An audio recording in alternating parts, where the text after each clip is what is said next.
If you know, you know. Now, if you watch the face-to-face between Errol Spence and Shawn Porter, you will notice Shawn Porter trying to take the play away as far as verbal arguments. You see Shawn Porter on one hand trying so hard to prove a point and kind of getting out of character, calling Errol Spence sir, trying to be sophisticated, but it just doesn't fit his character.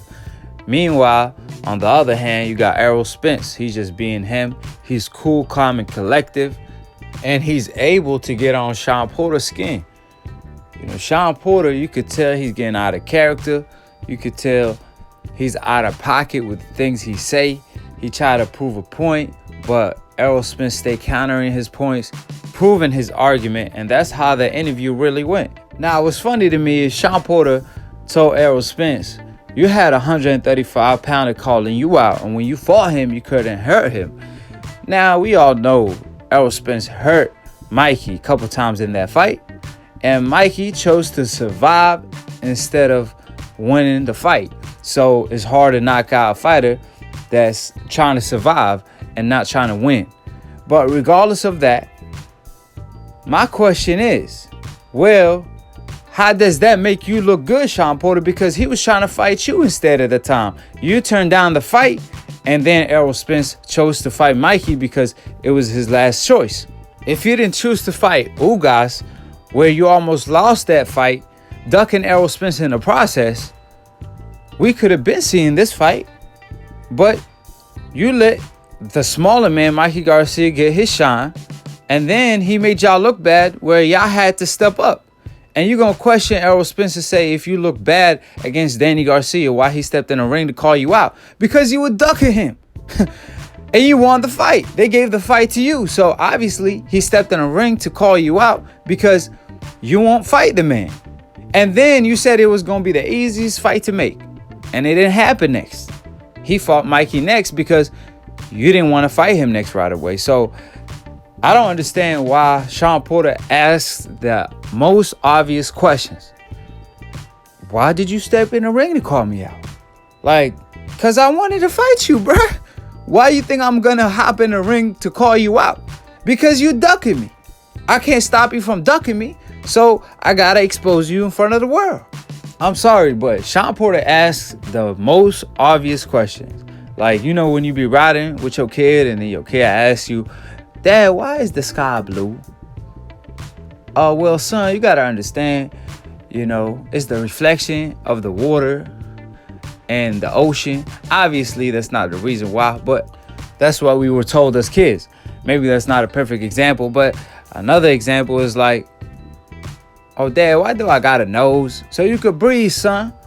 And like, that's what Shawn Porter be asking Errol Spence. Like, man, stop asking some obvious questions. And his comebacks doesn't make it any better. Actually makes it worse because his response to him having tough fights is actually because it's against tough competitors. But how about you, sir? Well, I didn't know Granados was a tough competitor. I didn't know Diaz was a top level fighter, but you still struggle with these guys. And then he gonna try to call out Mikey. And how come he couldn't knock out Mikey? Regardless, he still dominated Mikey. And Mikey was a top 5 pound-for-pound fighter, dominating him. Meanwhile, you fighting Diaz and Adrian Granados, which Granados is not even a welterweight. And that fight was extremely close. So either way you look at it, Errol Spence dominates and destroys his opponents like Kell Brook, etc., etc. Meanwhile, Shawn Porter, on the other hand, he struggles like he did with Kell Brook, where he lost actually, and like he did with Ugas and Danny Garcia and Keith Thurman, where that's another fight he lost is against Keith Thurman. So my point is, as long as you get the W is what matters. However, you don't see Errol Spence struggle in between, and Errol Spence doesn't even struggle. He get knockouts. It's only one fight he didn't knock out, which is Mikey Garcia. And that's a fight he wanted to show his different element, which is that he actually a better boxer than Mikey. Now, regardless of either or, Shawn Porter told him, you know, come fight night, I'm going to drown you. And that's when Errol Spence responded to him and told him basically, Watch what you say, because you're going to end up being drowned, because it's hard to drown me. I could go 12 rounds and throw 1,000 punches and still be all right because I'm in a good shape. I proved that in my last fight. So you could tell Errol Spence wasn't worried about drowning. He was thinking about, hey, Boogie drowning the whole time in some cash. He wasn't worried about getting drowning in the ring because he knows he in shape. He's already in shape, and it's still like a month out before the fight. So Errol Spence looked like he was at home. He looked very comfortable. Meanwhile, Shawn Porter didn't seem so well because he was saying things out of pocket. Now, if the verbal war counts as a round in boxing, then Errol Spence is already a round up before the fight. However, obviously, you see, Manny Pacquiao is a fighter that don't talk trash. He'd rather talk trash with his hands, and he proved that when he fought Thurman. So that's not always the case. And Khabib versus Conor McGregor, that's another perfect example. However, during the face-to-face, Errol Spence told Shawn Porter, a lot of people felt that you lost to Ugas, where Shawn Porter responded by saying, I fought differently. Have you ever seen me fight like that? But regardless of how you fought, if you almost lost doing so, then what's the point? That you showed a different element of your game. Like, picture Mikey Garcia when he fought Errol Spence. Let's say Errol Spence was trying to prove that he could box, and he chose to box Mikey Garcia, not using his size, which is his main advantage, right? And then that fight was so close that it was 6-6, almost a draw, and they gave the fight to Errol Spence. Then Errol Spence was better off fighting a different way, because him trying to show a different element of his game ended up costing him, because his boxing skills is not that elite, right? So for Shawn Porter to say, oh, well, I fought differently, but that don't matter because it almost cost you the fight. So you probably were better off pressuring Ugas. Not saying if he did, he would have beat Ugas in a better fashion. I'm just saying his point don't make no sense, bringing up the fact that, oh, I showed a different element. However, you look exposed doing so. However, on the other hand, Errol Spence can use that, because when he actually chose to show a different element of his game when he boxed Mikey Garcia, it actually worked because he outboxed Mikey Garcia. He didn't need to use his size to beat a Mikey Garcia. He showed that he's a better boxer than a Mikey Garcia. So at the end of the day, Shawn Porter really lost that argument. And then when he stated that, oh, you didn't hurt him, but you're missing the point, Shawn Porter.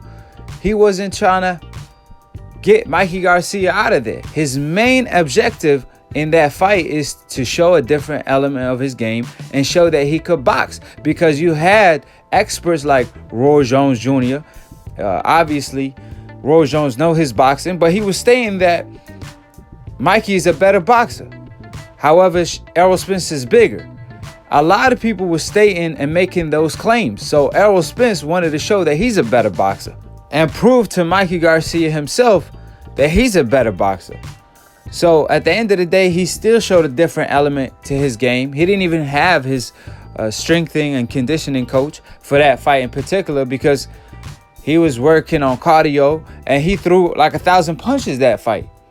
So all these guys saying that Errol Spence is this and that, he couldn't stop Mikey. Mikey was in that fight to survive. He wasn't throwing punches trying to win. He was just trying to survive 12 rounds. So at the end of the day, it's hard to knock out a fighter that is not trying to win anymore, especially an experienced fighter like Mikey Garcia.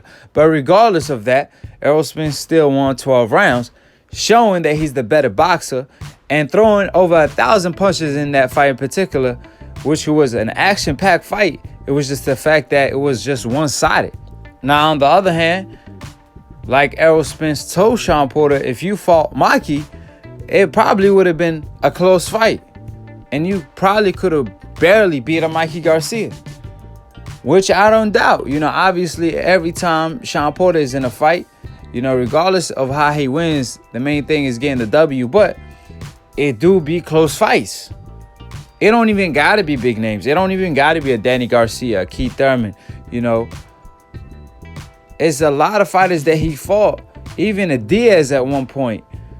When Diaz was considered washed up, it was a close fight. It was a draw, as a matter of fact, the first time they fought, and then the second time he won that fight. But my point is, Shawn Porter's always in close fights, and he just don't seem to have that one gear above these fighters that he been fighting. So, picture an Errol Spence. Can he really fight an Errol Spence the way he be fighting Danny Garcia and Keith Thurman and all these other guys? Because it's going to take more than one gear. It's going to take like 7 more gears for him to be on the same level as an Errol Spence. And he keep questioning Errol Spence versus Mikey, a fight that he dominated. Meanwhile, obviously, Shawn Porter lost to Kell Brook, if you want to play that game. And we saw what Errol Spence did to Kell Brook. He didn't just stop him. He stopped him in his hometown. He stopped him and broke his eye socket. So at the end of the day, Errol Spence put on a show, and he went and got that strap. The same guy you lost to, Shawn Porter. So I don't think you want to criticize opponents of Errol Spence when you struggling with your opponents, and Errol Spence already beat the guy that beat you. So it just doesn't make any sense why Shawn Porter would even go there. You know, you could talk about I got more dog than you, you got more dog than me. You know, that talk you could do all day. And when y'all did go there, Errol Spence seemed to get to him again. You know, he told him, I got more dog than you. And Shawn Porter was looking at him like, no way. Then Shawn Porter threatened Errol Spence that he gonna cut him and see how much dog he got when he's cut. Now, obviously, a lot of people trying to say that, oh, he was talking about he gonna cut him with a punch. Like, man, when the last time Shawn Porter cut somebody with a punch? Man, stop it. He was talking about his third hand, which is his head. That's what he was talking about, which is kind of like dirty to say, you know, because at the end of the day, you already got a reputation for being a dirty fighter. Now, if the referee hears this, as soon as there's a headbutt, even if it's accidental, obviously he probably gonna think Shawn Porter did it on purpose, because before the fight he stated he gonna cut him. You know, and obviously a fighter, you know, there's certain ways you could position your head so when you get to a head collision, you get the better of the cut. Even if you get a cut, you know, you got to keep your head low, your chin down, you know, bend your knees and then come up, you know, when you're in the inside. I don't know, but my point is Shawn Porter is an expert in this. So to each your own, but that's what he's going to need to do in order to win the fight, is make the fight ugly, is smother his work, smother Errol Spence's work, wrestle, kick, elbow, backhand, slap. I don't know what he got to do, but I know what he can't do is fight traditionally or how he usually fight, because Errol Spence will eat him alive if he fights the way he fought Ugas, if he fights the way he fought Danny Garcia. He more so need to fight how he fought Keith Thurman, but Errol Spence ain't no Keith Thurman. And like I stated time and time again, he can't fight Errol Spence like Shawn Porter fights. He has to fight with a lot of aggression, make the fight ugly, be dirty. And obviously, Errol Spence, he could get dirty too. You know, he already told him, you know, you get dirty with me, you know, I'm not gonna, you know, just sit there and complain to the referee. I know Errol Spence. I've seen a couple signs of him actually, you know, if you get dirty with him, he could get dirty with you. You know, obviously he gonna control Shawn Porter if he have to by pushing his head down. If Shawn Porter try to come up and headbutt him, he could also elbow him from a southpaw stand, you know, with a Philly shell in a way.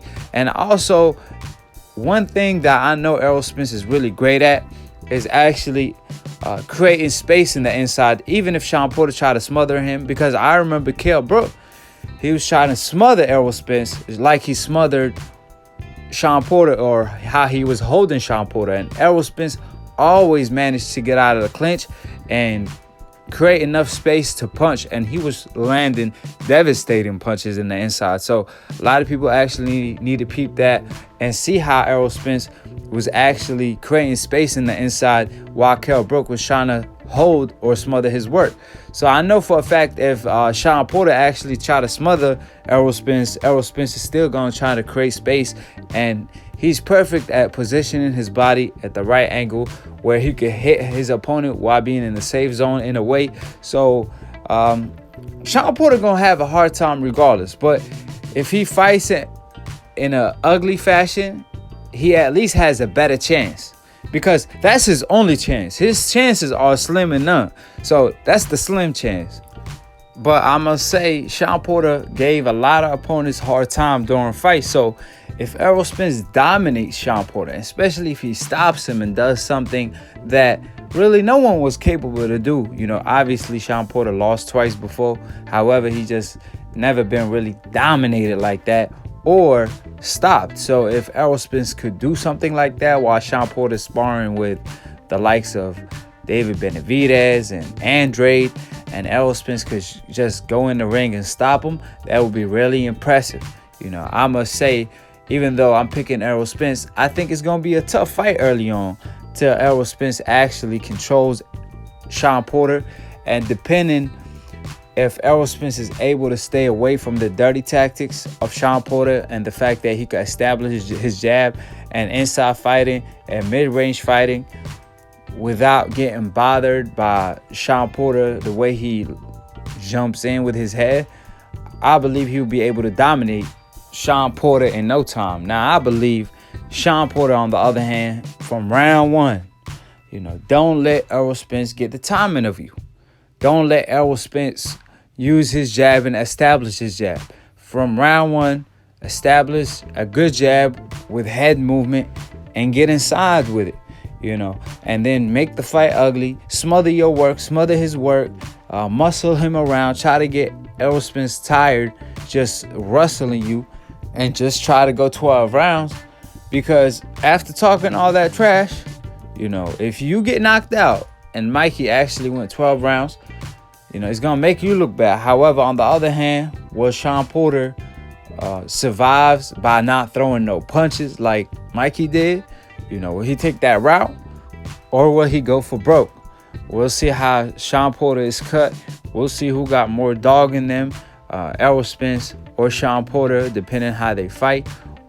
So we'll see who gonna get drowned and all that good talk. Like I said, the face-to-face was very, very entertaining. I must say, it's a better face-to-face than Keith Thurman versus Manny Pacquiao, because you could tell, obviously, Manny, couldn't defend himself, and Keith Thurman had too much mouth for him. So obviously, it was just not fair, And then with the Mikey situation, Mikey was just trying to be too respectful when he was in front of Errol Spence. So he kind of took the lust away. But Shawn Porter, obviously, he grew hate and stain for Errol Spence, so it's making it more entertaining. And Errol Spence ain't shy to say whatever he feels and what's on his mind. So it just made it for a great face-to-face. Actually, one of the best I watched on Fox. So like I always say, subscribe below if you're trying to get smarter by the minute, if you're trying to get dumber by the second and don't want to listen to these casual fans. And follow Long Tune Boxing for the funniest boxing memes. Follow me at Aki TV on Instagram, YouTube. Click on the notification bell to get notified every time we go live. All the links will be in the description box below. And to be continued on the next episode of Aki TV. Peace, and we out of here.